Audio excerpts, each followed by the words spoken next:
and just a little clarification about what Skid Row is. It's in Los Angeles, California, and it's one of the nation's largest areas of homelessness. So this poem takes place in that setting.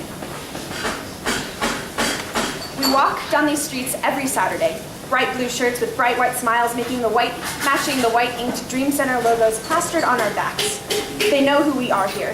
They see us unloading boxes of blankets and bars of soap from our school bus and immediately crowd around, each hoping for a piece of the handout that will never be enough. But still we keep on bringing it. To Carlos and Carlos on the street corner, one sitting in a wheelchair, eyes cataract glassy, but always willing to chat. Carlos sits on the ground beside him and tells me that he has to leave, that there is no hope for him here, and to this day, I still don't know if he means suicide or different stateside, but I do know that I will never see him again.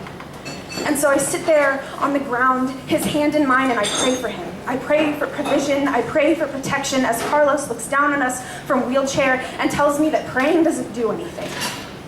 But I pray that he is wrong. Other days, Carlos likes to tell me about growing up in Mexico with crappy cars and crappy houses and warm tamales. He likes to make fun of the way I say tamales. He tells me to be careful, that it's dangerous out here for little white girls like me. And I know that I should believe him, but one time I spoke to a man who made me walk on the inside of the sidewalk because that meant that I wasn't for sale. He wanted to make sure that I knew that I wasn't for sale. See, I met more gentlemen in that 3-block radius than I have in 3 years on a college campus, but hey, it's dangerous out there for little white girls like me.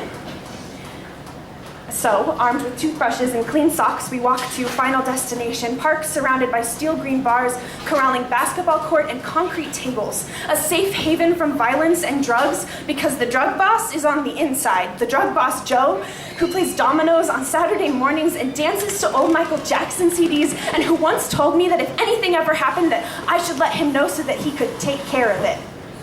I'm still afraid to ask him what he means by take care of it. See, I am goody two-shoes, prim and proper, virgin eyes. The first time I saw someone smoke weed was on that street corner, and I've lived in Colorado my whole life.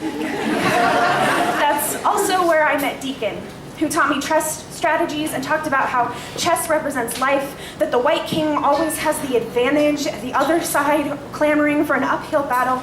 He always let me be the white king. But it never really mattered.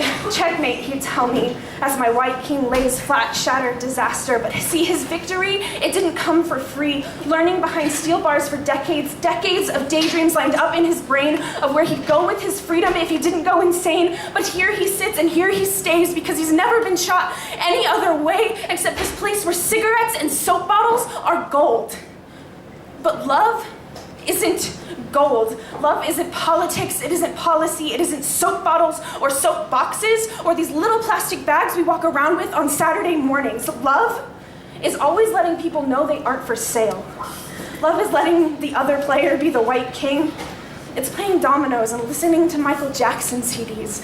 Love is the rule of nobody walks alone and always being willing to take care of it. And love is showing up week after week, Saturday after Saturday, checkmate after checkmate, and listening to a man whose voice hasn't been heard in years. And love is walking back to the bus on the streets of Skid Row and hearing Carlos call out from across the street, "Hey, little white girl, welcome to Beverly Hills."